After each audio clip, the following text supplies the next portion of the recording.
All right, morning, colleagues. All right, so this paper examines the macroeconomic effects of temperature shocks on Caribbean economies. Um, it's joint work with colleagues from central banks across a number of countries, and some of the co-authors are in the audience, and I'm sure jumping at the bit to answer any questions that you might have at the end of the presentation. But we're all part of work stream three, CERT work stream three, where the focus is really looking at issues around building regional resilience. And so I think this topic fits nicely into the scope of work for that work stream. So by way of an outline, I'll begin with, sort of why we decided to carry out this research, what motivated the research. And then talk a little bit about what we hope to achieve at the end of the day.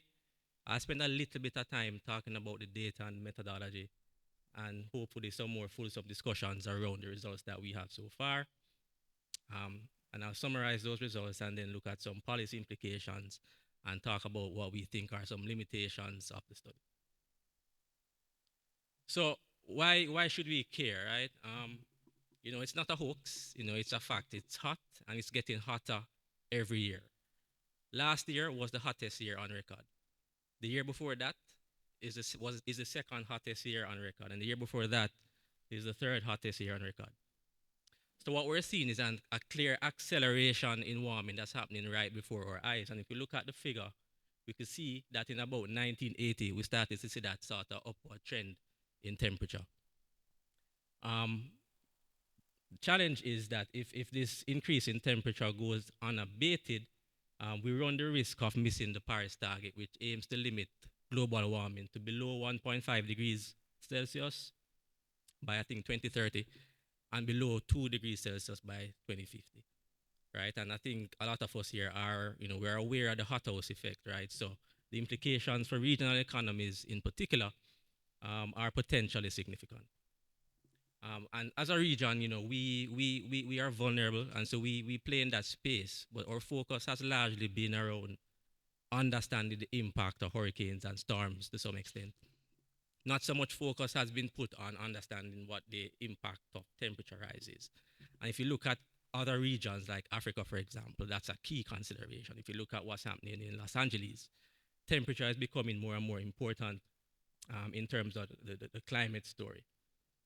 And so, if nothing else, this paper is really intended to be a conversation starter, trying to get regional economies to start to think more carefully about the potential impact of temperature in the Caribbean. When we look at the data a little bit more closely, what we see is some interesting dynamics as well. We identify that there are differential rates of warming that's happening. In the Caribbean, for example, Caribbean is warming at a slower rate than the rest of the world. And so that begs a couple of questions. The first is, does this differential rate of warming have differential implications for the economies? And the second is, what is the impact of local temperature changes or temperature shocks vis-a-vis global temperature shocks? And so these are questions that we contemplated when doing the research. And so what the paper really tries to do is three things, right? It tries to assess the impact of temperature shocks on key macroeconomic outcomes for the Caribbean.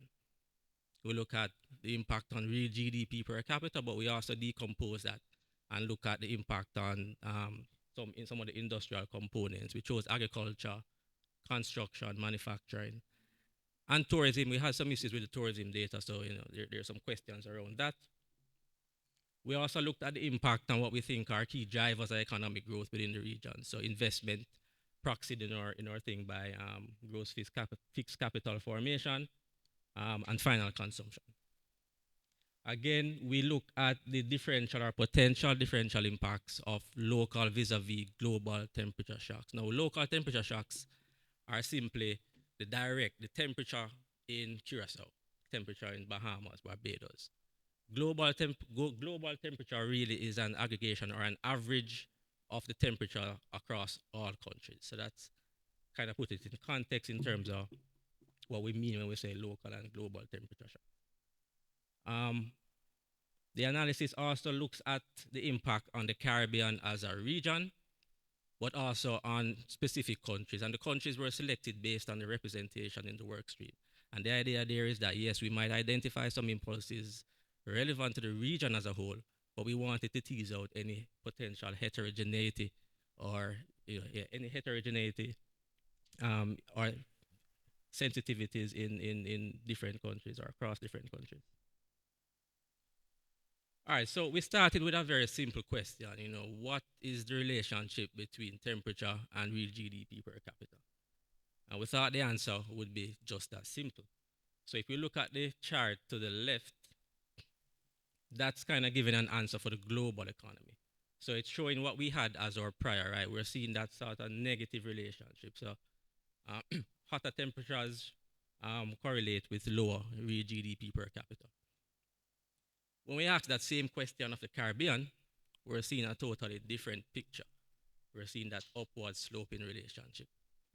So the same question, two different pictures. Um, but I think perhaps even two valid pictures, right? And when you look at the literature, what you find is that there is strong evidence of non-linearities in the relationship between temperature and real GDP. What the literature finds is that in colder climates, increases in temperature actually helps GDP, increases GDP.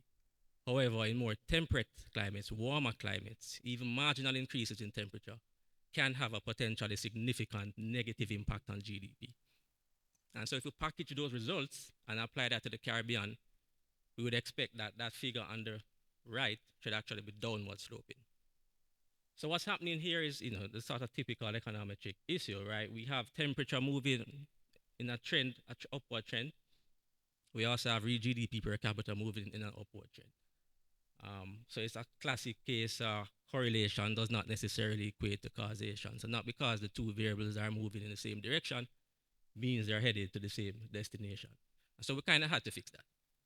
And there are two ways that you could go about that, right? You could find an instrument, or, which is what we did, you could find an appropriate transformation of the independent variable, which is our temperature, such that that variable is orthogonal or independent of the outcome that we're investigating. And that's what we did. And very simply, we ran our local and global temperature variables through an HP filter and extracted the cyclical components, and we call that or temperature shocks. What we do next is take our temperature shock variable and throw them into a panel local projection model. A panel local projection model, which estimates impulse responses that kind of gives you a sense as to the impact of the temperature shocks on the outcomes of interest. We try to keep the model as parsimonious as possible, whilst at the same time controlling for some of the typical econometric challenges that kind of obfuscate some of the results people find. So we specify a dynamic model. That is, we include on the right-hand side lag-dependent variables. So we included two lags of our dependent variables on the right-hand side. We also included two lags of the temperature shock, and this is really to kind of suck up any sort of persistence that might be in the shock, right? We really are interested in the impact of the contemporaneous shock. And so we included two lags. And this is consistent with what is in the literature. We have some controls, some external controls to deal with sort of exogenous variables that might influence our results. And these include oil prices. We alternate between US treasuries and US growth rates. We have dummies for COVID and the great financial crisis. On the domestic side, we control for trade openness, and to the extent that we had data, we also included controls for debt to GDP. So what we found, so the results suggest that real GDP is negatively and statistically significantly impacted by shocks in both local and global temperatures. So to interpret the figure on the left, it is suggesting that a one standard deviation shock in local temperatures results in 1.5, and these are cumulative errors, 1.5% reduction in real GDP per capita after 6 years. The figure on the right is suggesting that a one standard deviation shock in global temperatures results in a 1.7% reduction in real GDP per capita after 5 years. Now, to kind of put it in context with what obtains in the literature, um, if we were to sort of recalculate and express these results in response to a 1 degree Celsius shock rather than a 1 standard deviation shock, the results are an order of magnitude larger. So in the case of local shock, a 1 degree Celsius shock in local temperatures will be associated with I think, a 6.7% reduction in real GDP per capita after 6 years. And in terms of the global shock, a 1 degree Celsius shock in global temperatures will result in I think, a 15% reduction in GDP after 5 years. And some might say, these estimates are incredulous. I mean, they sound large, but we are heartened by the fact that in two recent papers, one by the IMF and another paper that we followed very closely by Bilal et al., um, our estimates are around, in the same ballpark, kind of lined up nicely. All right, so looking now at the different components of GDP, looking at agriculture, the results are suggesting that it is really the local temperature shock that has impacted agriculture. We see some impact from the global shock, but it's nothing to write home about. In the case of construction, we're also seeing some impact both from the local and global temperature shock. Um, and the sort of thread or common feature of these results is that whilst both local and global temperature shocks are important, the global temperature shock has a larger impact, right? And that is a key takeaway that we want to leave with the audience. In the case of manufacturing, again, similar results. Both are impactful, but global temperature shock, again, having the larger impact. Again, tourism, we had some issues with the tourism data, and so we won't push too much on these results, but safe to say that, it's suggesting that at least on the local side, there's some negative impulse on tourist arrivals. Looking at final consumption, again, consistent story. Both local and global impacting consumption per capita negatively. And looking at gross fixed capital formation, which is our proxy for investment, we're seeing clear impacts from both global and local. Again, you can see the deep dip in response to the global temperature shock. And so it is at least suggesting to us that a lot of the impacts on real GDP is being propagated via the investment channel, right? I'll skip this slide, but just to say that we kind of tested the robustness by calculating an alternative measure of our shock variables. And for the most part, the results are similar to the baseline. In some instances, they are a little bit attenuated, but for the most part, the robustness assessment supports the baseline results that we have. So we also started to think about what are the potential channels through which some of these shocks are being propagated. In particular, why is it that we're seeing larger impulses coming from the global shock? And we're saying, well, maybe it could be that global warming or the global shocks are more closely attuned or aligned with this whole concept of climate change, right? And so maybe in that context, global shocks might be precipitating, adverse or severe weather events which are impacting economies as well. And so we did a simple sort of linear probability model just to examine the probability of some climatic events, in this case, storm, drought, and flood, and try to identify which one of these shocks are important drivers of the probability of these events occurring. In the case of storms, what we're finding is that the global shock does increase the probability of a storm in the region. In the case of drought, the local shock increases the probability of drought in the region. And I think this lines up with our agriculture results, right? Agriculture results showed it was the local shock that had the negative impact. And so we're suggesting that maybe it's coming through this drought channel. The results for flood are a little bit perverse, but we put it here for transparency. We don't know exactly what to make of that. Remember, I said also that we think that the investment channel is probably one of the channels through which the impacts are being propagated. So we try to get at that. We try to look at foreign direct investment. We try to look at net capital outflows, but there are some data limitations, and that's something that I think we need to work on, kind of get better data to try to examine the potential transmission through that channel as well.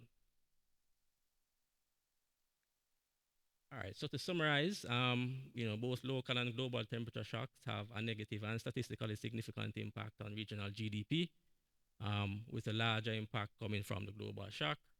The effects are transmitted through construction, manufacturing, and agriculture industries. The tourism results, as I said, are a little bit more wonky. Construction and manufacturing appears to be more sensitive to the global shock, but agriculture is more sensitive to the local shock. Uh, Investment and consumption are also negatively impacted by local and global temperature shocks, with larger effects again coming from the global shocks.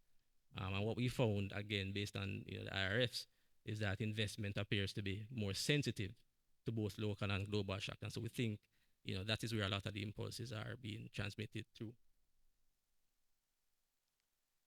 We also looked at some country specific results, and I won't go through all of them, but just to kind of give you a snapshot. In the case of Aruba, we're seeing where it is a global shock is impacting Aruba's real GDP per capita, and we're seeing some impacts on construction as well, and um, investment and consumption. In the case of Barbados, I think Barbados looked like it was perhaps the most sensitive economy to temperature rise. So both local and global shocks are impacting real GDP per capita negatively, and the impacts are statistically significant. And we're seeing it being transmitted through a number of the sectors here, right? Importantly, again, we're seeing that big dip in our gross fixed capital formation. So at least in the case of Barbados, we are thinking that maybe it is really an investment-driven transmission channel that's at play. In the case of Belize, we're seeing some impacts on agriculture from the local shock. And in the case of Jamaica, we're not seeing any statistically significant results. So that's good. But we all know what happened in Jamaica a couple of weeks ago in terms of the storm. So certainly, even though the temperature may not be a significant factor driving economic output, we know that the vulnerability still exists in the form of hurricanes and so on. All right, so to conclude, in general, Caribbean economies are sensitive to temperature rise, with statistically significant reductions in real GDP per capita in response to both global and local temperature shocks. Manufacturing and construction are impacted by both the local and global temperature shocks. But agriculture is the sector that is most sensitive to local temperature shocks. Growth effects appear to be channeled through the reduction in investment and final consumption as well, with larger impulses coming from the investment channel. And based on the sort of brief overview of what we found for the countries, there appear to be heterogeneous effects across countries, and this would have implications for the sort of adaptation strategies that countries would need to adapt. So there are some policy implications from the finding. Given the negative effects of warming on climate-exposed industries, as a region, we need to start to think about how to diversify our economies away from climate-sensitive industries. That might be difficult, and with that in mind, we also need to think about how we can adapt to temperature. Caribbean economies, we contribute less than 0.3% to greenhouse gas emissions, and in that regard, there's not much we can do, but I still think we can play our part by reducing GHG, and it also provides benefits to the extent that we can lower costs for adaptation. But certainly, we need to collaborate. We need to talk to the big emitters, encourage them to cut their greenhouse gas emissions, because we are facing the brunt of the burden, basically. Limitations, obviously data is an issue. We could look at alternative specifications of our temperature using population-weighted temperature variable. The empirical strategy, and this is a criticism that we got, doesn't necessarily account for innovations and green adaptation in countries. So is there a way that we could incorporate this into our framework? And the paper does not necessarily look at non-linearities in temperature. But then as a region, we are small and we don't have that significant variability in temperature. And so, that might not be such a big issue. And so with that, thank you. Thank you, Dr. Small. Right on the button. Um, to discuss this paper, we are giving Christopher double duty this morning, so we invite Christopher to give his comments. Thank you, Dr. Finch. Thank you to Dr. Small and as well as the rest of the CERT workstream for a carefully written and comprehensive research paper. I believe this is one of the examples of the kind of relevant and extensive research we can produce when we work together as a region. And it's inspiring to see such collaboration translating into high quality policy relevant analysis for the Caribbean.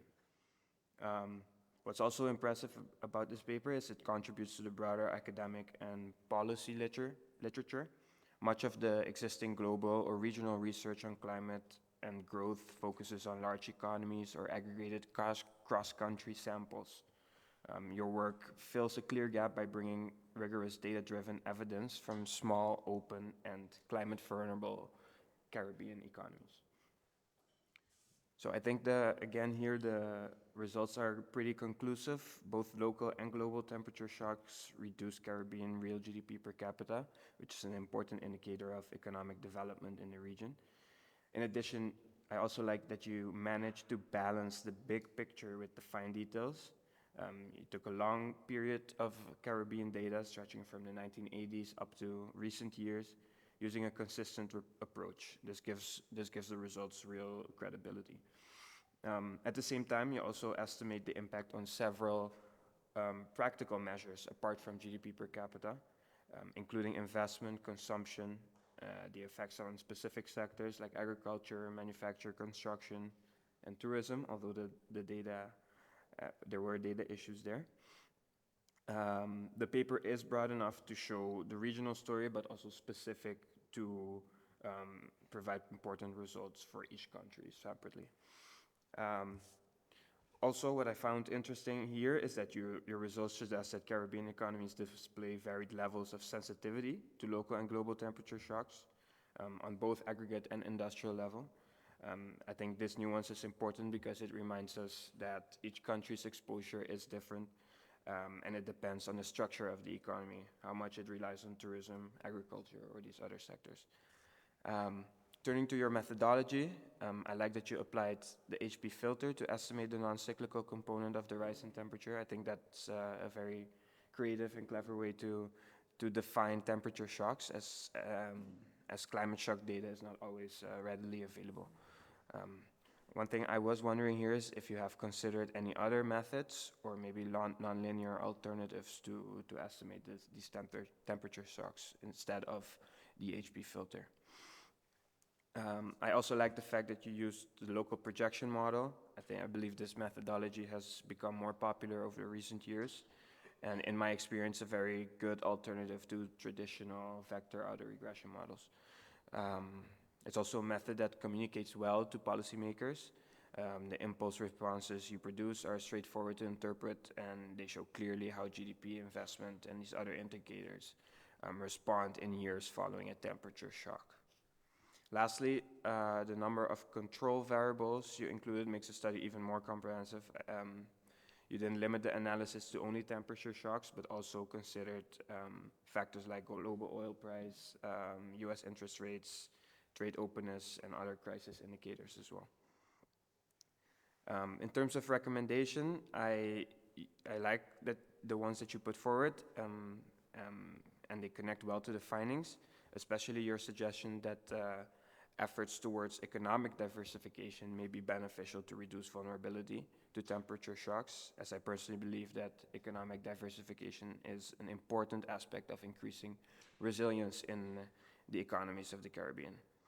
Also, I would like to highlight that you emphasize stronger regional cooperation, as mentioned in my previous review of the other paper that was presented, that's also an important factor.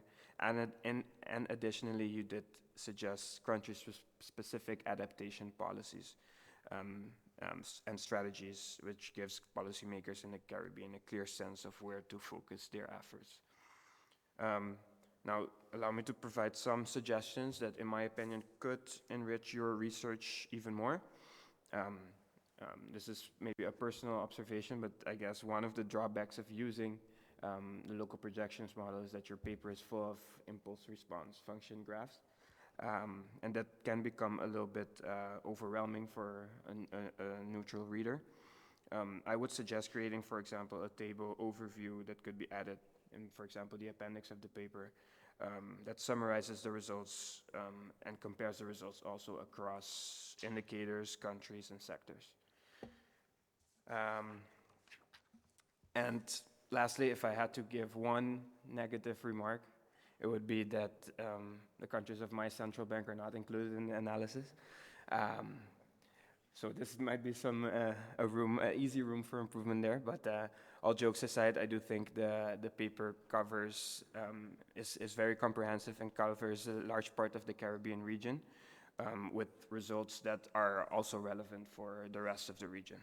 So with that said, I want to thank you once again for presenting your paper at the conference. Thank you, Christopher. We want to open it up to the audience. Any questions? Anton? First, let me congratulate, sorry, Anton Belger, Central Bank of Barbados. First, let me congratulate my colleagues from the CDB and the team. We were three team for producing an excellent piece of work.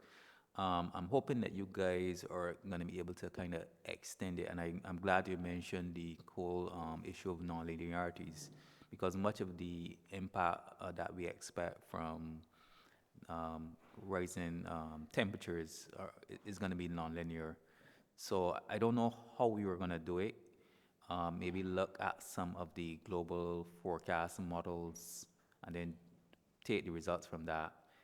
The only caveat to that is then whether the results are applicable outside of kind of your forecast of your estimation environment. But it's something that I think is worth examining, given that we do expect intensification of the impacts of temperature. Thank you. Thank you, Anton. Any further questions or comments? Colleague from Bank of Jamaica. Yes, thank you. I'd also like to join in complimenting the team for the work delivered. I'm interested though in global results, like what are the characteristics globally of countries that get affected by these temperature changes, you know, size, mountainous nature, industry, etc., to see how different are our results or similar to what's happening globally, because it could also help from a policy design perspective to see which are the more vulnerable economies based on these global characteristics. Okay, thank you. Over to you, Randy.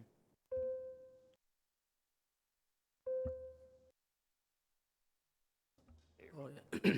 All right, thanks for the question.